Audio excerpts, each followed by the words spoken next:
Triplanetary, first in the Lensman series by Doc Smith. Chapter 3: The Fall of Rome. Eddore. Like two high executives of a Tellurian corporation discussing business affairs during a chance meeting at one of their clubs, Eddore's All-Highest and Gharlane, his second-in-command, were having the Eddorian equivalent of an after-business-hours chat. "You did a nice job on Tellus," the All-Highest commended. "On the other three, too, of course, but Tellus was so far and away the worst of the lot that the excellence of the work stands out. When the Atlantean nations destroyed each other so thoroughly, I thought that this thing called democracy was done away with forever, but it seems to be mighty hard to kill. However, I take it that you have this Rome situation entirely under control." "Definitely.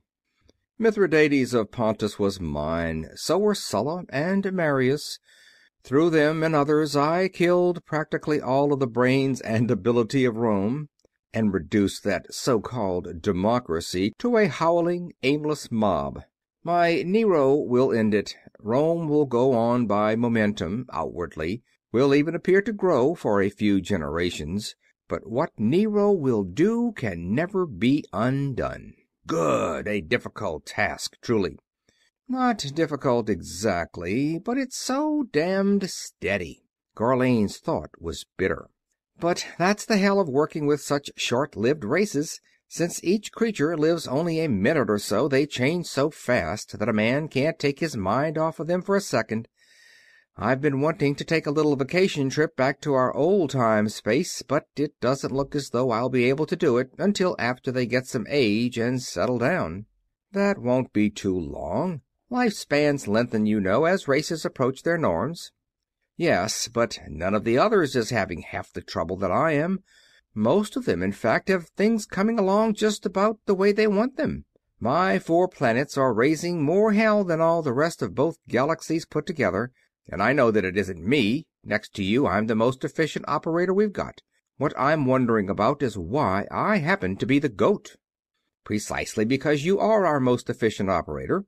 If an Eddorian can be said to smile." The All-Highest smiled.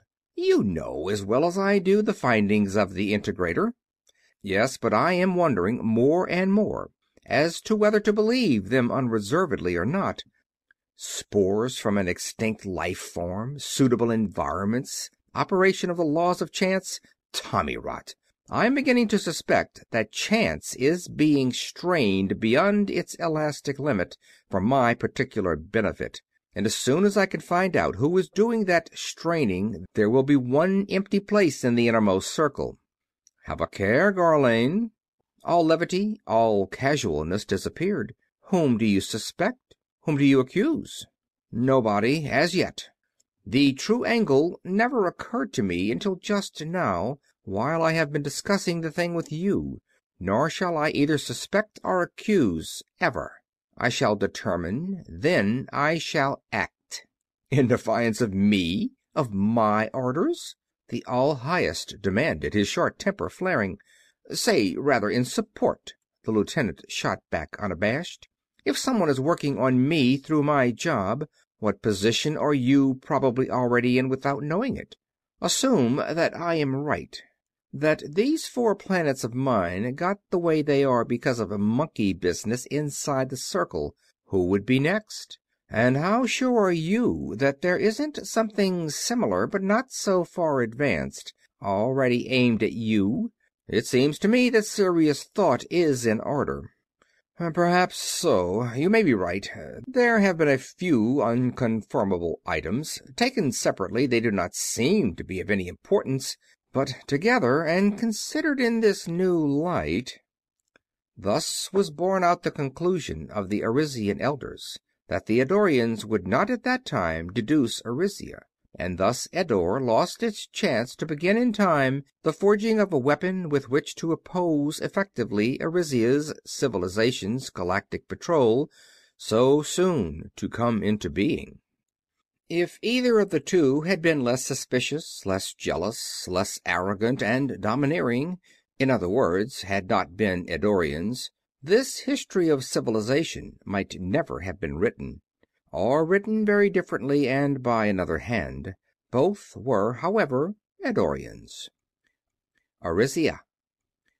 In the brief interval between the fall of Atlantis and the rise of Rome to the summit of her power, Eukonidor of Arisia had aged scarcely at all. He was still a youth. He was, and would be for many centuries to come, a watchman. Although his mind was powerful enough to understand the Elder's visualization of the course of civilization, in fact, he had already made significant progress in his own visualization of the cosmic all, he was not sufficiently mature to contemplate unmoved the events which, according to all Arisian visualizations, were bound to occur. "Your feeling is but natural, Eukonidor," Drounli, the molder principally concerned with the planet Tellus, meshed his mind smoothly with that of the young watchman. "We do not enjoy it ourselves, as you know. It is, however, necessary. In no other way can the ultimate triumph of civilization be assured." "But nothing can be done to alleviate—" Eukonidor paused. Drounli waited. "Have you any suggestions to offer?" "None," the younger Arisian confessed. "But I thought you, or the Elders, so much older and stronger, could—" "We cannot. Rome will fall. It must be allowed to fall." "It will be Nero, then, and we can do nothing?" "Nero. We can do little enough.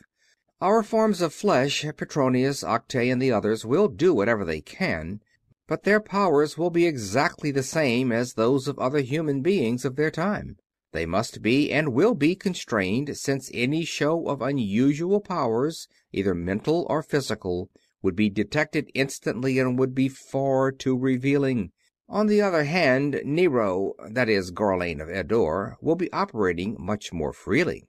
"Very much so. Practically unhampered, except in purely physical matters. But if nothing can be done to stop it, if Nero must be allowed to sow his seeds of ruin—" And upon that cheerless note the conference ended. Rome. "But what have you, Livius, or any of us, for that matter, got to live for?" demanded Patroclus the gladiator of his cellmate. "We are well fed, well kept, well exercised, like horses. But, like horses, we are lower than slaves. Slaves have some freedom of action. Most of us have none. We fight whoever or whatever our cursed owners send against us. Those of us who live fight again, but the end is certain and comes soon. I had a wife and children once. So did you. Is there any chance, however slight, that either of us will ever know them again, or learn even whether they live or die? None. At this price, is your life worth living? Mine is not." Livius the Bithynian, who had been staring out past the bars of his cubicle and over the smooth sand of the arena toward Nero's garlanded and purple-bannered throne, turned and studied his fellow gladiator from toe to crown. The heavily muscled legs, the narrow waist, the sharply tapering torso, the enormous shoulders. The leonine head, surmounted by an unkempt shock of red bronze auburn hair, and lastly the eyes, gold-flecked tawny eyes, hard and cold now, with a ferocity and a purpose not to be concealed. "I have been more or less expecting something of this sort," Livius said then, quietly. "Nothing overt. You have builded well, Patroclus. But to one who knows gladiators as I know them, there has been something in the wind for weeks past. I take it that someone swore his life for me, and that I should not ask who that friend might be?" "One did. You should not." "So be it. To my unknown sponsor, then, and to the gods I give thanks, for I am wholly with you. Not that I have any hope. Although your tribe breeds men, from your build and hair and eyes you descend from Spartacus himself. You know that even he did not succeed. Things are worse now, infinitely worse, than they were in his day. No one who has ever plotted against Nero has had any measure of success, not even his scheming slut of a mother. All have died in what fashions you know. Nero is vile, the basest of the base. Nevertheless, his spies are the most efficient that the world has ever known. In spite of that, I feel as you do. If I can take with me 2 or 3 of the Praetorians, I die content. But by your look, your plan is not what I thought, to storm vainly Nero's podium yonder. Have you, by any chance, some trace of hope of success? More than a trace, much more. The Thracian's teeth bared in a wolfish grin. His spies are, as you say, very good. But this time, so are we, just as hard and just as ruthless. Many of his spies among us have died. Most, if not all of the rest, are known. They, too, shall die. Gladius, for instance. Once in a while, by the luck of the gods, a man kills a better man than he is. But Gladius has done it 6 times in a row without getting a scratch. But the next time he fights, in spite of Nero's protection, Gladius dies. Word has gone out, and there are gladiators' tricks that Nero never heard of. Quite true. One question, and I may begin to hope. This is not the first time that gladiators have plotted against Ahenobarbus. Before the plotters could accomplish anything, however, they found themselves matched against each other, and the signal was always for death, never for mercy. Has this— Livius paused. It has not. It is that which gives me the hope I have. Nor are we gladiators alone in this. We have powerful friends at court, one of whom has for days been carrying a knife sharpened especially to slip between Nero's ribs. That he still carries that knife, and that we still live, are proofs enough for me that Ahenobarbus the matricide and incendiary has no suspicion whatever of what is going on. At this point Nero on his throne burst into a roar of laughter, his gross body shaking with a merriment which Petronius and Tigellinus ascribed to the death throes of a Christian woman in the arena. "Is there any small thing which I should be told in order to be of greatest use?" Livius asked. "Several. The prisons and the pits are so crowded with Christians that they die and stink, and a pestilence threatens. To mend matters, some scores of hundreds of them are to be crucified here tomorrow." "Why not? Everyone knows that they are poisoners of wells and murderers of children, and practitioners of magic, wizards and witches." "True enough." Patroclus shrugged his massive shoulders. "But to get on, tomorrow night at full dark, the remaining hundreds who have not been crucified are to be— Have you ever seen a Sarmentii and Cemaxii?" "Once only. A gorgeous spectacle, truly. Almost as thrilling as to feel a man die on your sword. Men and women, wrapped in oil-soaked garments, smeared with pitch and chained to posts, make splendid torches indeed. You mean, then, that— Aye, in Caesar's own garden, when the light is brightest, Nero will ride in parade. When his chariot passes the 10th torch, our ally swings his knife. The Praetorians will rush around, but there will be a few moments of confusion, during which we will go into action, and the guards will die. At the same time, others of our party will take the palace and kill every man, woman, and child adherent to Nero." "Very nice, in theory." The Bithynian was frankly skeptical. "But just how are we going to get there? A few gladiators, such champions as Patroclus of Thrace, are at times allowed to do pretty much as they please in their free time, and hence could possibly be on hand to take part in such a brawl. But most of us will be under lock and guard." "That, too, has been arranged. Our allies near the throne, and certain other nobles and citizens of Rome, who have been winning large sums by our victories, have prevailed upon our masters to give a grand banquet to all gladiators tomorrow night, immediately following the mass crucifixion. It is going to be held in the Claudian Grove, just across from Caesar's gardens." "Ah!" Livius breathed deep. His eyes flashed. "By Baal and Bacchus! By the round high breasts of Isis! For the first time in years, I begin to live. Our masters die first, then and there. But hold, weapons—" "Will be provided. Bystanders will have them, and armor and shields under their cloaks. Our owners first, yes, and then the Praetorians. But note, Livius, that Tigellinus, the commander of the guard, is mine. Mine alone. I personally am going to cut his heart out. Granted, I heard that he had your wife for a time, but you seem quite confident that you will still be alive tomorrow night. By Baal and Ishtar, I wish I could feel so. With something to live for at last, I can feel my guts turning to water. I can hear Charon's oars. Like as not, now, some toe-dancing stripling of a retiarius will entangle me in his net this very afternoon, and no mercy signal has been or will be given this day. Such is the crowd's temper, from Caesar down, that even you will get pollice verso if you fail. True enough, but you had better get over that feeling if you want to live. And for me, I'm safe enough. I have made a vow to Jupiter, and he who has protected me so long will not desert me now. Any man or anything who faces me during these games dies. I so hope. But listen, the horns, and someone is coming. The door behind them swung open. A lanista, or master of gladiators, laden with arms and armor, entered. The door swung to and was locked from the outside. The visitor was obviously excited, but stared wordlessly at Patroclus for seconds. "Well, Ironheart," he burst out finally, "aren't you even curious about what you have got to do today?" "Not particularly," Patroclus replied, indifferently, "except to dress to fit. Why, something special?" "Extra special! The sensation of the year! Firmius himself, unlimited, free choice of weapons and armor." "Firmius!" Livius exclaimed. "Firmius the Gaul? May Athene cover you with her shield." "You can say that for me, too," the lanista agreed callously.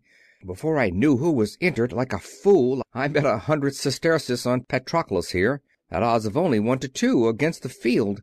But listen, Bronzehead. If you get the best of Firmius, I'll give you a full third of my winnings." "Thanks. You'll collect. A good man, Firmius, and smart. I've heard a lot about him, but never saw him work. He has seen me, which isn't good. Both heavy and fast. Somewhat lighter than I am, and a bit faster. He knows that I always fight Thracian, and that I'd be a fool to try anything else against him. He fights either Thracian or Samite, depending upon the opposition. Against me, his best bet would be to go Samite. Do you know?" "No, they didn't say. He may not decide until the last moment." "Unlimited against me. He'll go Samite. He'll have to. These Unlimiteds are tough. But it gives me a chance to use a new trick I've been working on. I'll take that sword there, no scabbard, and 2 daggers beside my gladius. Give me a mace, the lightest real mace they've got in the armory." "A mace? Fighting Thracian against a Samite?" "Exactly, a mace. Am I going to fight Firmius, or do you want to do it yourself?" The mace was brought, and Patroclus banged it with a 2-handed roundhouse swing against a stone of the wall. The head remained solid upon the shaft. Good. They waited. Trumpets blared. The roar of the vast assemblage subsided almost to silence. "Grand Champion Firmus versus Grand Champion Patroclus," came the raucous announcement. "Single combat.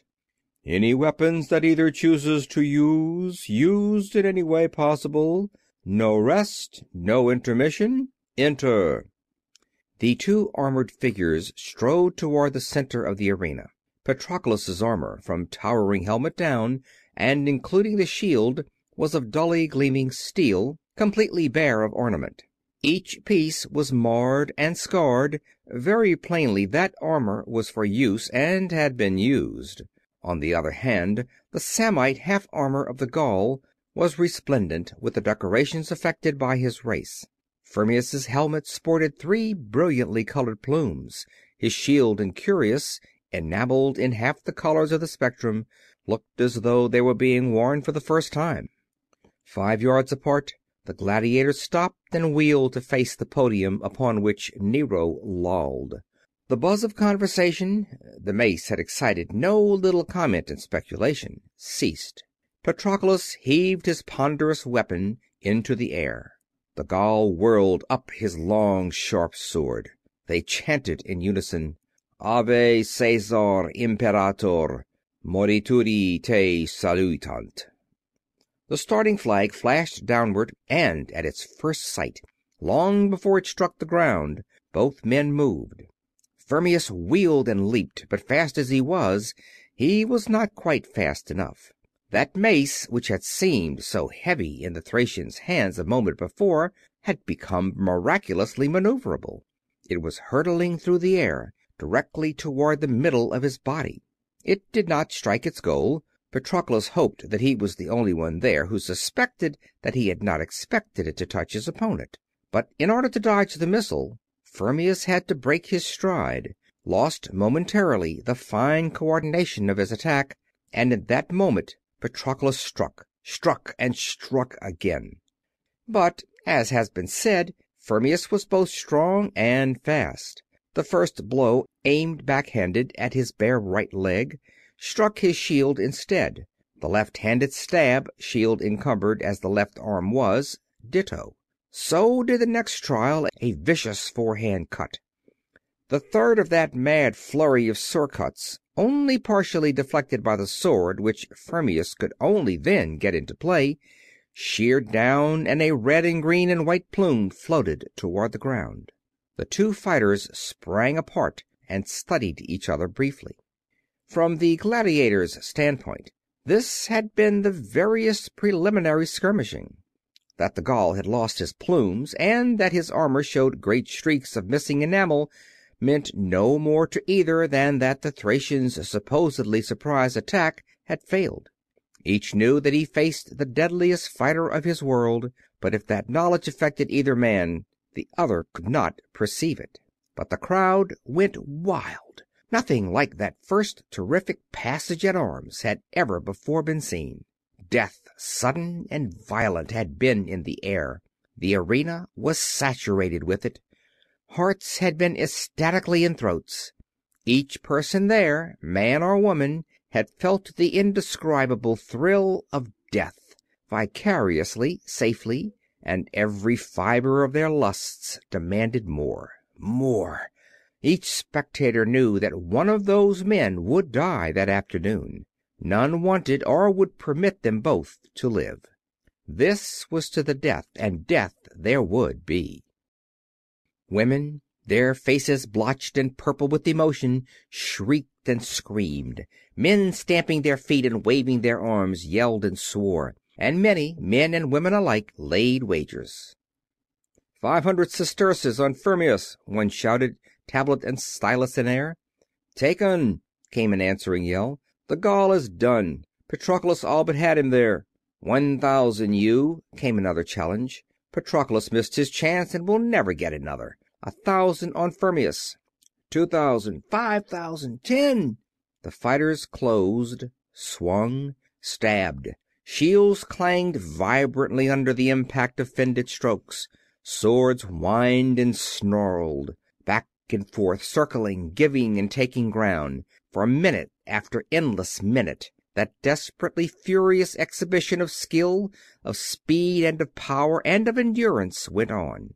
And as it went on, longer and longer past the time expected by even the most optimistic, tension mounted higher and higher. Blood flowed crimson down the Gaul's bare leg, and the crowd screamed its approval. Blood trickled out of the joints of the Thracian's armor, and it became a frenzied mob. No human body could stand that pace for long. Both men were tiring fast and slowing. With the drive of his weight and armor, Patroclus forced the Gaul to go where he wanted him to go. Then, apparently gathering his every resource for a final effort, the Thracian took one short choppy step forward and swung straight down with all his strength. The blood-smeared hilt turned in his hands. The blade struck flat and broke, its length whining viciously away.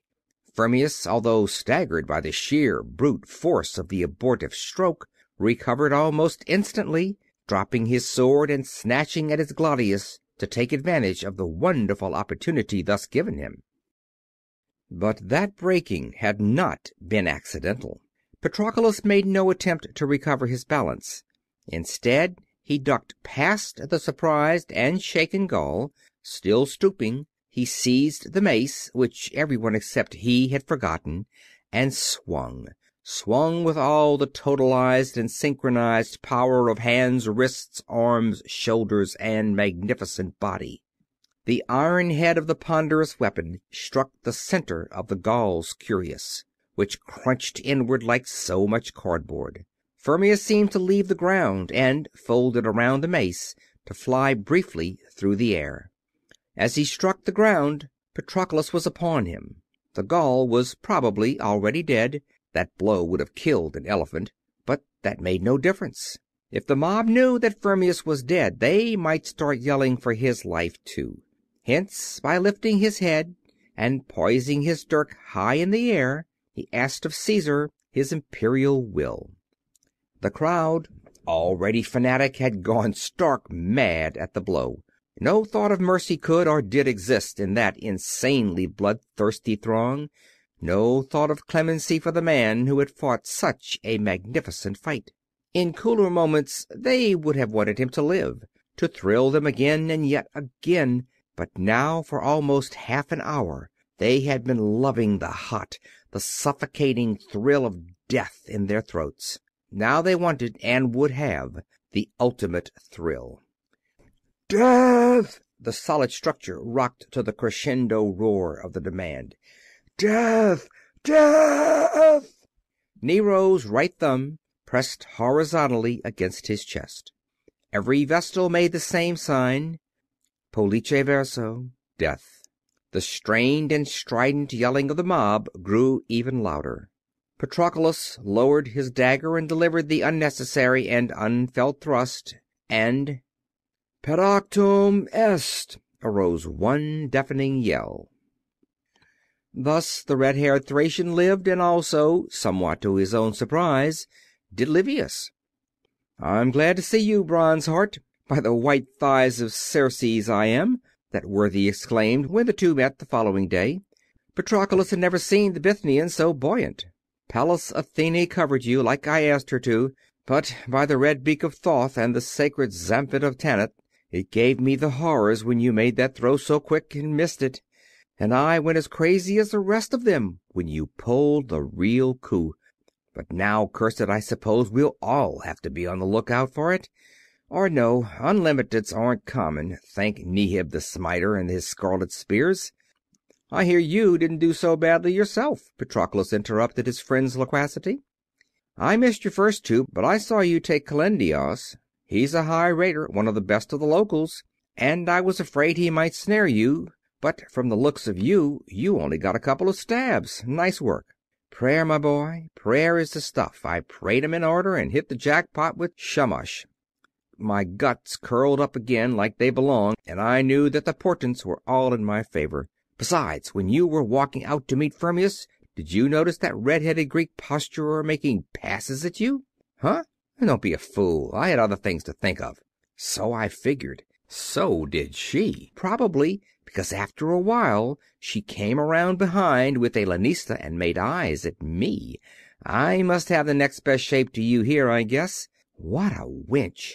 Anyway, I felt better and better, and before she left, I knew that no damn retiarius that ever waved a trident could put a net past my guard, and they couldn't either. A couple more like that, and I'll be a grand champion myself. But they're digging holes for the crosses, and there's the horn that the feast is ready. This show is going to be really good." They ate, hugely and with unmarred appetite, of the heaped food which Nero had provided. They returned to their assigned places to see crosses, standing as close together as they could be placed, and each burying a suffering Christian, filling the whole vast expanse of the arena.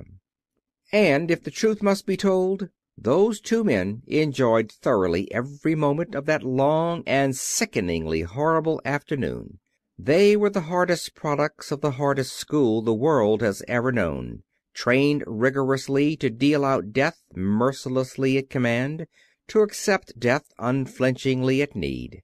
They should not and cannot be judged by the higher, finer standards of a softer, gentler day. The afternoon passed, evening approached. All the gladiators then in Rome assembled in the Claudian Grove, around tables creaking under their loads of food and wine. Women, too, were there in profusion, women for the taking and yearning to be taken, and the tide of revelry ran open, wide, and high. Although all ate and apparently drank with abandon, most of the wine was in fact wasted, and as the sky darkened, most of the gladiators, one by one, began to get rid of their female companions under one pretext or another, and to drift toward the road which separated the festivities from the cloaked and curious throng of lookers-on. At full dark a red glare flared into the sky from Caesar's garden, and the gladiators, deployed now along the highway, dashed across it and seemed to wrestle briefly with cloaked figures. Then armed, more or less armored men ran back to the scene of their reveling.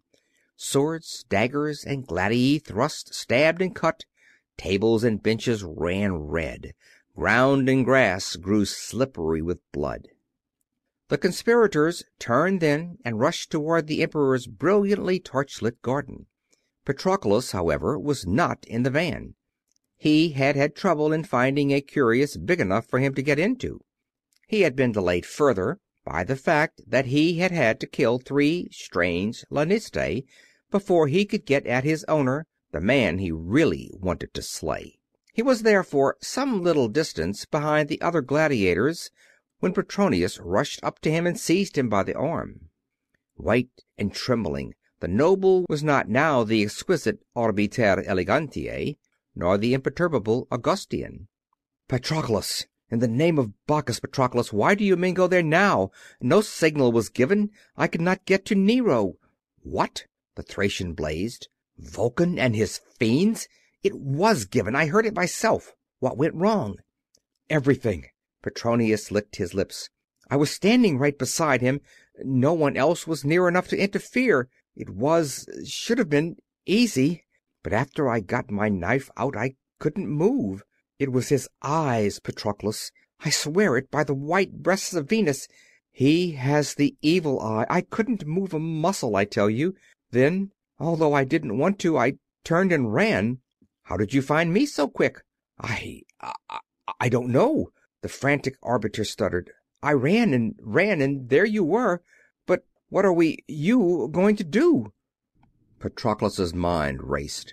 He believed implicitly that Jupiter guarded him personally. He believed in the other gods and goddesses of Rome. He more than half believed in the multitudinous deities of Greece, of Egypt, and even of Babylon. The other world was real and close. The evil eye only one of the many inexplicable facts of everyday life.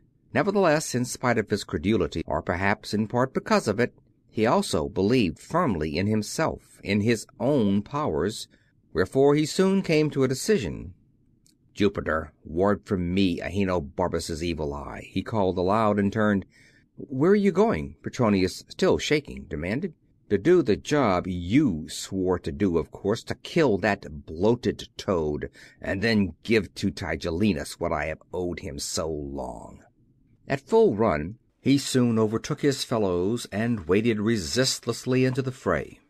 He was Grand Champion Patroclus, working at his trade, the hard-learned trade which he knew so well. No Praetorian or ordinary soldier could stand before him, save momentarily. He did not have all of his Thracian armor, but he had enough. Man after man faced him, and man after man died. And Nero, sitting at ease with a beautiful boy at his right and a beautiful harlot at his left, gazed appreciatively through his emerald lenses at the flaming torches, the while, with a very small fraction of his Eddorian mind, he mused upon the matter of Patroclus and Tigellinus. Should he let the Thracian kill the commander of his guard, or not? It didn't really matter, one way or the other. In fact, nothing about this whole foul planet, this ultramicroscopic, if offensive, speck of cosmic dust in the Eddorian scheme of things really mattered at all. It would be mildly amusing to watch the gladiator consummate his vengeance by carving the Roman to bits, But, on the other hand, there was such a thing as pride of workmanship. Viewed in that light, the Thracian could not kill Tigellinus, because that bit of corruption had a few more jobs to do. He must descend lower and lower into unspeakable depravity, finally to cut his own throat with a razor. Although Patroclus would not know it, it was better technique not to let him know it. The Thracian's proposed vengeance would have been futility itself compared with that which the luckless Roman was to wreak on himself. Wherefore a shrewdly placed blow knocked the helmet from Patroclus's head, and a mace crashed down, spattering his brains abroad. Thus ended the last magnificent attempt to save the civilization of Rome, in a fiasco so complete that even such meticulous historians as Tacitus and Suetonius mention it merely as a minor disturbance of Nero's garden party. The planet Tellus circled its sun some 2,000 times. 60-odd generations of men were born and died, but that was not enough. The Arisian program of genetics required more. Therefore the elders, after due deliberation, agreed that civilization too must be allowed to fall, and Gharlane of Eddore, recalled to duty from the middle of a much too short vacation, found things in very bad shape indeed, and went busily to work setting them to rights. He had slain one fellow member of the innermost circle, but there might very well have been more than one master involved. End of chapter 3.